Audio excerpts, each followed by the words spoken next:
जय श्री राम, जय जय श्री राम। आज के इस बहुत ही एक तरह से मैं कह सकता हूँ ऐतिहासिक कार्यक्रम में हमारे बीच में पूर्व मंत्री रहे, विधानसभा के अध्यक्ष रहे आदरणीय भाई विपिन सिंह परमार जी,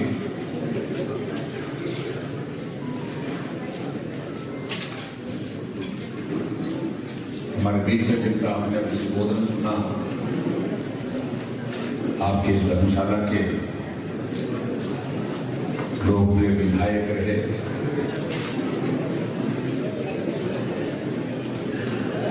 पूर्व मंत्री रहे,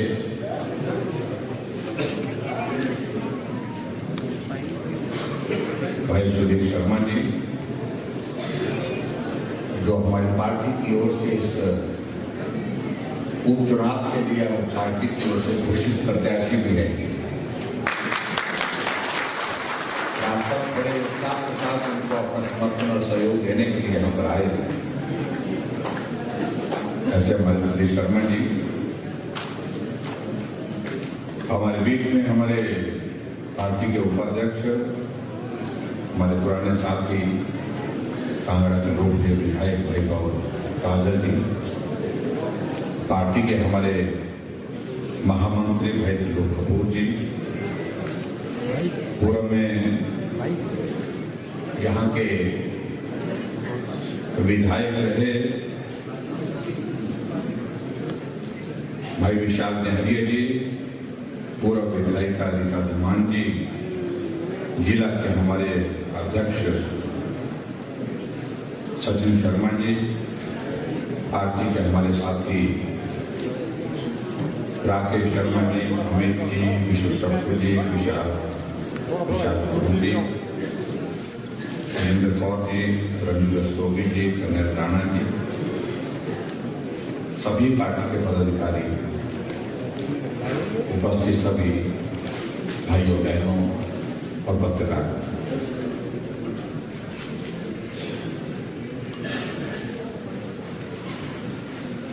मुझसे पहले हमारे साथियों ने आज के इस कार्यक्रम के संदर्भ में जिक्र किया। ये कार्यक्रम अलग तरह का कार्यक्रम है और मैं भी अपने जीवन में जब से राजनीति में हूँ, अलग अलग परिस्थितियों में अलग अलग जिम्मेवारियों के साथ काम किया, लेकिन किसी एक विधानसभा क्षेत्र में एक साथ इतने सारे साथियों की पार्टी में शामिल होने की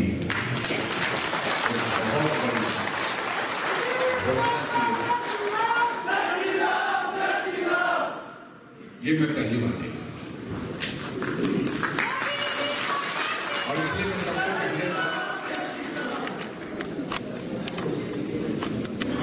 जो हमारे परिवार का हिस्सा बनना चाह रहे हैं, आज से मुझे बताया गया कि ये संख्या 500 से ऊपर हो गई। हृदय की गहराई से अभिनंदन करता हूँ, स्वागत करता हूँ।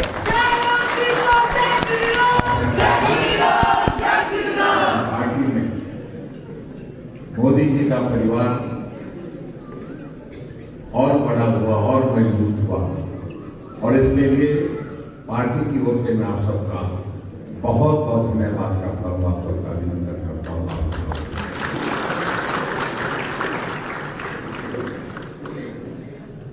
जिंदगी में कई बार इस प्रकार के अवसर आते हैं,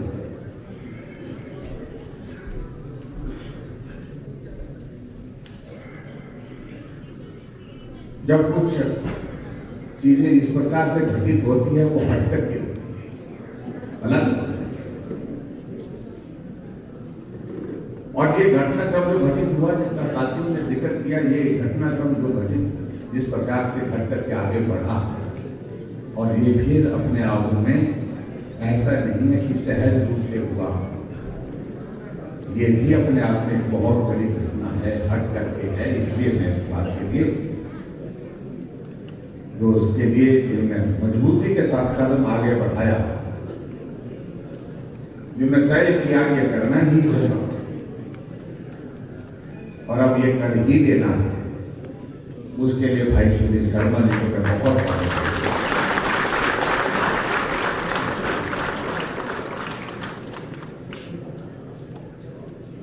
भाई बहुत राजन जी ने कहा कि मैंने शुरुआत की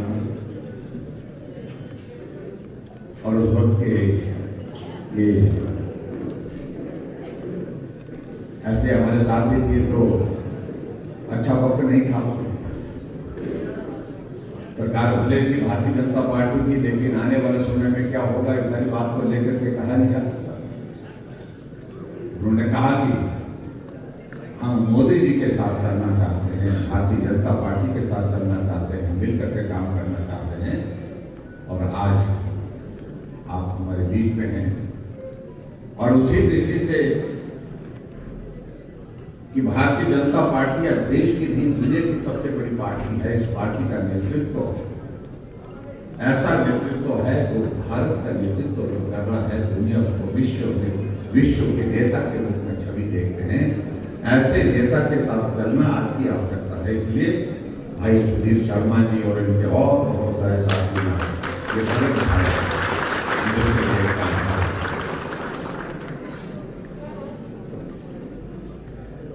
आज की सबसे बड़ा मुझे लगता है कुछ बातों को लेकर के थोड़ा स्पष्ट भी करना चाहिए। हम ही नहीं हैं, दोषी और भी हैं, और भी नहीं और ही हैं। इस बात को भी बड़े साथ कहने की आवश्यकता है। हिमाचल प्रदेश में सरकार बनी कांग्रेस की 15 महीने पहले और 15 महीने सरकार जो चल रही थी वो जिस तरह से चल रही थी, कुछ साथियों ने उनको कहा कि कुछ आपका काम करने का और तरीका ठीक नहीं। हम चुने हुए विधायक कभी अपने काम के लिए आते हैं, उनसे मिलिए। हम चुने हुए प्रतिनिधि अपने अपने क्षेत्र के, हमारे क्षेत्र की समस्याएं हैं, उन समस्याओं को कभी सुन लिया।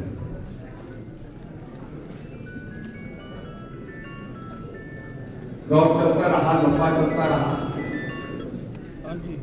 और आखिरकार कुछ साथियों ने इस पीड़ा को सार्वजनिक रूप से जाहिर किया, मीडिया के माध्यम से, विधानसभा के अंदर, विधानसभा के बाहर। लेकिन बहुत विचित्र लगा कि प्रदेश के मुख्यमंत्री को ऐसा लगा कि पूछने की आवश्यकता ही नहीं,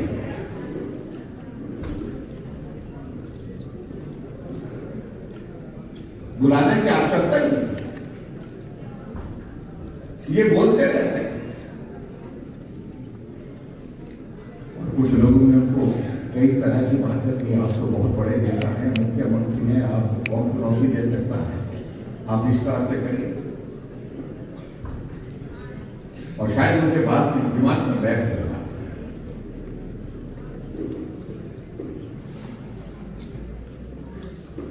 और जिस प्रकार से हालात पड़े हिमाचल प्रदेश में, सब पार्टी के इनके साथी तो साथी, ऐसे साथी नहीं जो वर्षों से साथी है, उनसे भी पुराने साथी, उनका परिवार की पृष्ठभूमि अगर देखें तो पार्टी के लिए बहुत बड़ा योगदान होता है।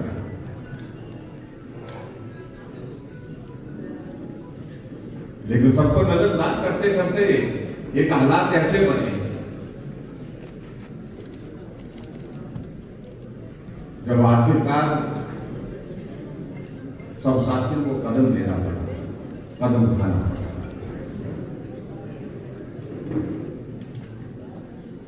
कांग्रेस के विधायक कह रहे थे हमारी सुनी नहीं जा रही है, कांग्रेस के मंत्री कह रहे हैं कि हमारी बात मानी नहीं जा रही है,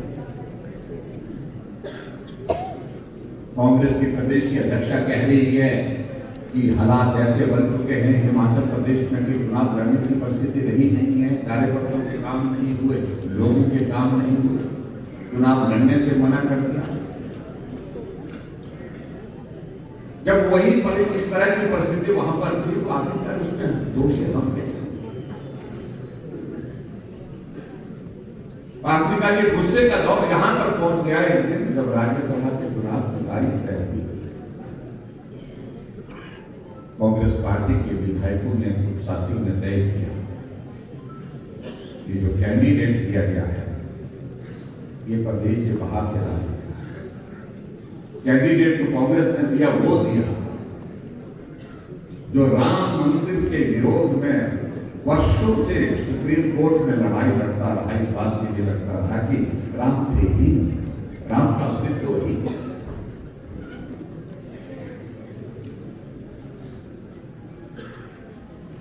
उन्होंने अंतरात्मा की आवाज से कहा कि इस निर्णय के साथ हम नहीं चल सकते। उन्होंने हिमाचल प्रदेश के जो भारतीय जनता पार्टी के हमारे जो कैंडिडेट थे उनके समर्थन में अपनी बात कहने की निर्णय किया कि हम उनके समर्थन में खड़े। कांग्रेस के साथी हमारे कहने लगे कि ये इनके दो हैं, हम 40 हैं, 40 के अलावा 3 और निर्दलीय विधायक हैं, 45 हैं और थे भी। लेकिन आखिरकार जब निर्णय करने की बारी आई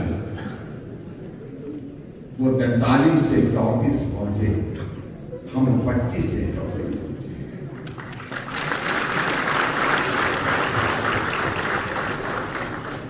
बराबर बराबर हो गए, और जब बराबर हो गए तो हमको विश्वास हो गया। इलेक्शन कमीशन की ओर से जब जानकारी मिली कि अब तो पर्ची पड़ी, क्योंकि वोट बराबर हो गए। जब पर्ची का जिक्र हुआ तो हमें भरोसा हो गया कि जीत हमारी होगी, हमारी ही होगी। इसलिए होगी कि जिस व्यक्ति ने भगवान रामचंद्र जी के अस्तित्व के लिए प्रश्न पैदा खड़े किए कोर्ट में जाकर के, करोड़ों रुपए की फीस लेकर के भगवान रामचंद्र जी के अस्तित्व का विरोध किया, राम जी की कृपा उन पर नहीं हो सकती है। राम की कृपा राम भक्तों पर ही होगी, हमारी ही। पश्चिम के तो कोई वही जो राम रची रहा है। जय श्री राम।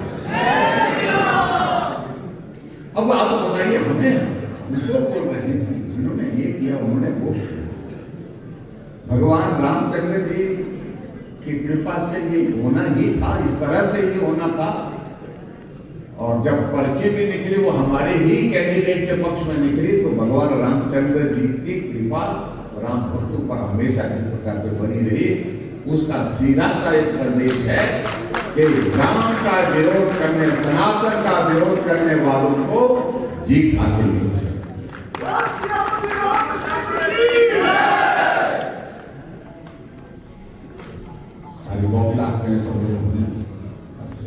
हल्के बक्के रह गए, क्या हो गया, कैसे हो गया। उसके बाद विधानसभा का सत्र चला था। मैं समझता हूँ सारी चीजों का जिक्र करने की आवश्यकता नहीं। भाई और बहनों, साफ बात है, सीधी सी बात है, होना तो ये चाहिए था। नैतिकता के आधार पर उसी दिन मुख्यमंत्री को त्यागपत्र दे देना चाहिए था। इतना प्रचंड बहुमत के बावजूद उनका राज्यसभा का जब कैंडिडेट हार जाता है, और क्या है कि वो बहुमत में नहीं, मतलब नहीं। अब जब बहुमत में नहीं है तो छोड़ देना चाहिए, लेकिन नहीं। दूसरे दिन बजट पास होना था विधानसभा के अंदर। जब उनने देख लिया कि बहुमत हमारे पास नहीं है, अब इसका रास्ता क्या, अगर बजट पास नहीं हुआ तो सरकार गिर जाएगी। क्या तरीका निकाला? हम भारतीय जनता पार्टी के 15 विधायकों, जिसमें विपिन सिंह परमार जी भी है, पवन काजल जी, हमको विधानसभा के अंदर से सस्पेंड कर दिया, निलंबित। 15 विधायकों को सस्पेंड किया और 100 कमांडो लेकर के अंदर घुस गए और हमको उठा करके सदन से उठाया। अगर उस दिन अगर बजट पारित नहीं होता, अगर हमको सस्पेंड नहीं किया होता, तो कांग्रेस की सरकार उसी दिन हिमाचल प्रदेश में गिर जाती। सरकार बचाने के लिए भारतीय जनता पार्टी के 15 विधायकों को 100 कमांडो के माध्यम से उठा करके बाहर पूरे देश में कभी नहीं हुआ। जिस दिन बजट पारित होता है उस दिन विधायकों को सस्पेंड करके बजट पारित करने की प्रक्रिया की हुई है, कभी हुआ ये हुआ और उसके बाद हमसे पूछ रहे हैं कि ये सब क्यों कर रहा है? क्या ये सरकार रहनी चाहिए? जिस सरकार को हिमाचल प्रदेश के अंदर बहुमत नहीं है, टेक्निकल ग्राउंड पर सरकार टिकी हुई है, लेकिन उसके बाद हकीकत यह है कि नैतिक अधिकार सरकार खो चुकी है सत्ता में रहने।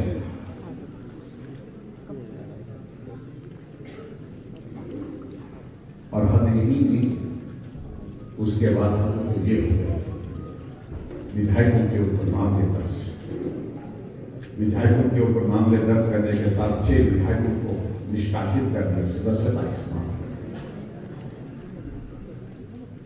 3 निर्दलीय विधायकों के परिवारों के ऊपर मामले, किसी का अपना कारोबार था, परिवार का वर्षों से चला हुआ कारोबार, वहां पुलिस भेज करके कारोबार बंद कर दिए, धमकियां मिलने लगी विधायकों को बर्बाद कर देंगे, तबाह कर देंगे, तुम्हें मालूम नहीं तुम क्या कर रहे हो। और ऐसे हालात में एक परिस्थिति ऐसी बनी तो हिमाचल क्या पूरे देश में शायद मुझे लगता है कि आज से पहले कभी देखने को नहीं मिली, जो निर्दलीय विधायक चुन करके गए। 3 विधायक हिमाचल प्रदेश की विधानसभा के अंदर ऐसे थे जो निर्दलीय किसी पार्टी से, उन्होंने तय किया कि हम निर्दलीय होकर के विधानसभा के अंदर अपने क्षेत्र का प्रतिनिधित्व नहीं करना चाहते हैं, हम भी अपने पद से त्याग पत्र देते हैं। विधानसभा से त्याग पत्र दे करके रखा और कहा कि हम भी भारतीय जनता पार्टी और नरेंद्र मोदी जी के साथ मोदी जी को मजबूत करने के लिए और भारतीय जनता पार्टी को त्याग पत्र दे रखे हैं, लेकिन विधानसभा के अध्यक्ष महोदय विदेश यात्रा में करेंगे। मैं उन पर टिप्पणी नहीं करना चाहता। क्यों? क्योंकि त्याग पत्र स्वीकार नहीं करेंगे। क्यों नहीं करेंगे? विधायक व्यक्तिगत रूप से उनके घर में जाकर के, उनके ड्राइंग रूम में जाकर के त्याग पत्र सौंप करके आए हैं, हमारा ये त्याग पत्र विधानसभा से है और इस त्याग पत्र को मेहरबानी करके आप जल्दी स्वीकार करिए। देखिए आज कितने दिन हो गए अभी तक उसको स्वीकार नहीं कर रहे, किसी के गवाह नहीं है। और उसके बाद सीधे दिल्ली जाकर के नेशनल मीडिया के सामने उन तीनों विधायकों ने भारतीय जनता पार्टी की सदस्यता ग्रहण की, उसके बावजूद भी क्या करके स्वीकार नहीं कर रहे। तीनों विधायक हिमाचल प्रदेश की विधानसभा में आते हैं और विधानसभा के गेट के बाद धरने पर बैठते हैं कि हमने त्याग पत्र दिया है, मेहरबानी करके उसको स्वीकार कर लो, लेकिन फिर भी नहीं किया। ऐसे हालात कभी भी हिमाचल प्रदेश में देखने को। और अब हमारे सुखू भाई जी को एहसास हो रहा है कि विधायक का पद तो क्या होता है। पहले तो नहीं मिलते थे, बात भी नहीं करते थे, काम तो करते ही नहीं। अब कुछ एक विधायक ऐसे हैं कांग्रेस पार्टी में जिनको सुरक्षा 25, 30 पुलिस की कमांडो देती है। मेरे पड़ोस में विधायक बोलते रहते हैं मेरे गेट के साथ। एक दिन में आया, देखा तो सर पुलिस आई, मैंने क्या हुआ? वो तो ये सुरक्षा भेजी है उनके लिए, उनको क्या हुआ वो तो पता नहीं, लेकिन बोलते ये भेज दिए।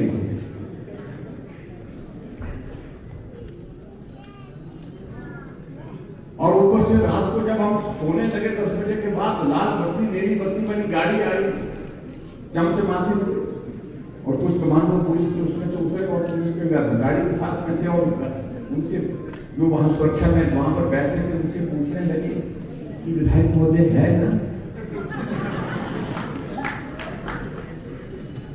और एक बार में 4 बार रात को वो चक्कर काटते हैं वहां पर गाड़ी में आकर के और पुलिस वालों से पूछते हैं है ना?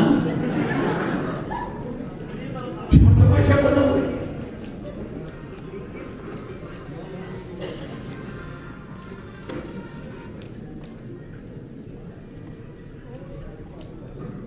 क्या भरोसा किसी का नहीं रह गया। जब विधायकों का भरोसा मुख्यमंत्री पर नहीं, मुख्यमंत्री का भरोसा विधायकों पर नहीं, तो मैं कहता हूं कि सत्ता पर रहने का कोई अधिकार नहीं। सरकारें लोकतंत्र से बनती हैं। आपने चुन करके विधायक भेजा तो जनप्रतिनिधि, और जो सम्मान उनका होना चाहिए, जनप्रतिनिधि का होना चाहिए, वो होना ही चाहिए। और मुझे अच्छी तरह से याद आता था सुखू भाई जब विधायक हुआ करते थे, जब वीरभद्र सिंह जी उनको पूरा कहीं घुसने नहीं देते थे। वो उनकी पार्टी का मामला वो सुधीर को मालूम बताता मुझे। तब वो विधानसभा के अंदर बहुत बड़ा बड़ा प्रवचन करते थे। विधानसभा के अध्यक्ष प्रभात भी हुआ करते थे, तो इनसे भी समझ लेकर के कि विधायक का जो हमारा जो ना अधिकार हमारा मजबूत होना चाहिए, विधायक इंस्टीट्यूशन को मजबूत करना चाहिए। ऐसा एक बार में अनेकों बार बोलते थे। और अपने आप जो है वो अपने विधायक इंस्टीट्यूशन का जो वर्ता दिखाया, वो कोई मुख्यमंत्री आज से पहले नहीं कर पाया। जो आपने सच मुझे स्वागत है।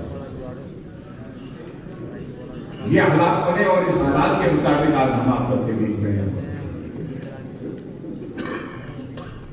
क्योंकि आज से पहले यही हो रहा था कि मुख्यमंत्री उनके मंत्री की जगह जा रहे थे और जाकर के कह रहे थे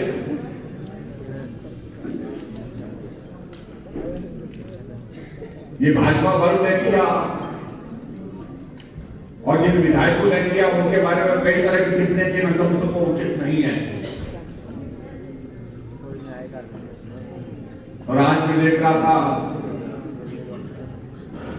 हमारे उप मुख्यमंत्री महोदय भी परेशान हो रहे थे। वैसे तो वो भी उनसे ही परेशान है, लेकिन कह रहे थे कि हमारी सरकार नहीं कह रही, हमारी सरकार मजबूत होगी। और मुझसे प्रश्न पूछने की बात कर रहे हैं। जयराम से पूछता हूं मैं, बोलते हैं कुछ लोग ऐसा पूछ रहे हैं कि आंकड़ा बताओ कैसे होगा। मैंने कहा आंकड़ा तो हम परिणाम निकलने के बाद बताते हैं। यही प्रश्न आप पहले पूछते थे जब विधानसभा के अंदर सेशन चला हुआ था, राज्यसभा के चुनाव से पहले होगा कैसे, लेकिन रात कैसे होगा। जब अंतरात्मा की आवाज बुलंद होकर के निकलती है, फिर रास्ता कितना भी कठिन हो आदमी निकल पड़ता है। और मैं सभी विधायकों का अभिनंदन करता हूं जिन्होंने अंतरात्मा की आवाज के साथ इस बात को कहा कि बहुत जलालत हो गई, सहन नहीं होगी, बहुत इस प्रकार से हमारी जो हालात चुने वो प्रतिनिधित्व जो किए, अब ये बर्दाश्त के काबिल नहीं। अब उठना होगा, चलना होगा, कदम उठाना होगा, और यही कदम मिलाकर चलना होगा। यही इस दिशा में हमारे साथी निकल पड़े और मिलकर के हमने जो किया वो हिमाचल के इतिहास में कभी भी भूला नहीं। अब भावना खत्म कर सकते हो, थोड़े वक्त के लिए कर सकते हैं, हमेशा के लिए। और आज हिमाचल प्रदेश में ऐसे हालात बने, चुनाव लोकसभा का चल रहा है, ये तय है नरेंद्र मोदी जी तीसरी बार देश के प्रधानमंत्री बनने वाले हैं। एक दशक के बाद दूसरे दशक की शुरुआत, दूसरे दशक की दस्तक जो है नरेंद्र मोदी जी दे दी। ये दीवार पर लिखी है, लेकिन उसके साथ साथ ये भी तय है कि अब की बार इतना ही नहीं, इसके साथ और भी होने वाला है, और वो ये होने वाला